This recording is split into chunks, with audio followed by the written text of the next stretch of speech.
తీసుకెళ్తాం. సత్యసాయి తాగునీటి ప్రాజెక్టు కోసం సత్యసాయి జిల్లాలో అనంతపురం మరి సత్యసాయి జిల్లాలో 1325 గ్రామాలకి ఈ పథకం ద్వారా 16.22 లక్షల ప్రజలకి తాగునీరు అందించబడుతుంది. కానీ 8 నెలలుగా అక్కడ పనిచేసే కార్మికులకి జీతభత్యాలు లేవు. ప్రభుత్వం ఏర్పడిన వెంటనే వాళ్ళకి జీతభత్యాలు అయితే వాళ్ళు గత ప్రభుత్వం 8 నెలలుగా ఇవ్వలేదు.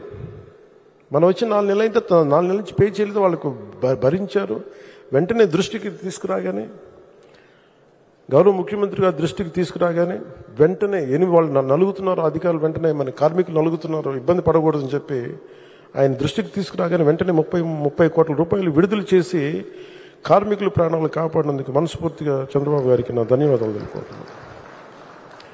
గ్రామీణ నీటి సరఫరా మరియు పారిశుద్ధ్య శాఖతో నిర్వహింపబడుతున్న 112 నీటి నాణ్యత పర్యవేక్షణ ల్యాబొరేటరీలో పనిచేస్తున్న ఉద్యోగులకి 4 నెలలు పెండింగ్ జీతాల నిమిత్తం 4.17 కోట్లు విడుదల చేసి 526 మందికి ఉద్యోగుల సమస్యని పరిష్కరించడం జరిగింది.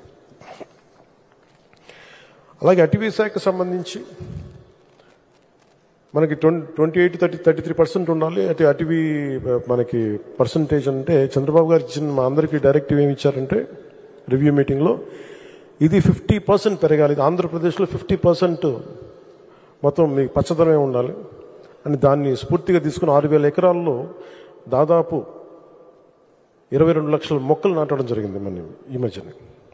అలాగే రోడ్ సైడ్ గ్రీనరీ ఇంప్రూవ్ చేసే ప్రయత్నంగా ఇప్పటి వరకు 14 కిలోమీటర్ల పొడవున కొన్ని 5,800 మొక్కలు నాటాం. ముఖ్యంగా ఈ కొండల్ని ట్రెంచెస్ని ఆయన కొండల ప్రాంతాలని అటవీ ప్రాంతాన్ని రక్షించడానికి ఆయన మాకు ఇచ్చిన దిశానిర్దేశం ఏంటంటే ట్రెంచెస్ కొట్టమని, దాన్ని బలంగా ముందుకు తీసుకెళ్తాం. అలాగే పెరుగుతున్న వైల్డ్ లైఫ్ సమస్యలు, ముఖ్యంగా elephant and man animal conflicts ఉంటాయి, మీ అందరికీ తెలుసు. మనం చిత్తూరులో చూసాం, అలాగే మనకి విజయనగరం, మన పార్వతీపురం, పాతపట్నంలో చూస్తూ ఉన్నాం.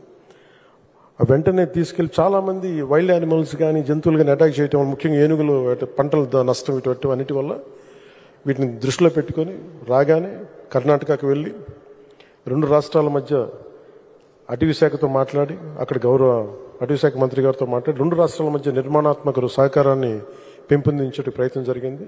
అలాగే వాళ్ళు అక్కడ కుంకి ఎలిఫెంట్స్ని తీసుకొచ్చి మన ఎలిఫెంట్స్కి అవసరమైన ట్రైనింగ్ అండ్ నాలెడ్జ్ మావటిలకి ఇచ్చేయడానికి ఒప్పందం కుదుర్చుకోబోతున్నాం. ఆంధ్రప్రదేశ్లో ఇప్పటి వరకు 23 నగర వనాలు ఏర్పాటు చేసుకున్నాం. కొత్తగా 13 నగర వనాలను మంజూరు చేయించుకున్నాం. కొత్త నగర వనాల కోసం 15 కోట్ల 40 లక్షల నగర వనాల అభివృద్ధికి మొట్టమొదటి విడతగా డబ్బులు విడుదల చేయడం జరిగింది.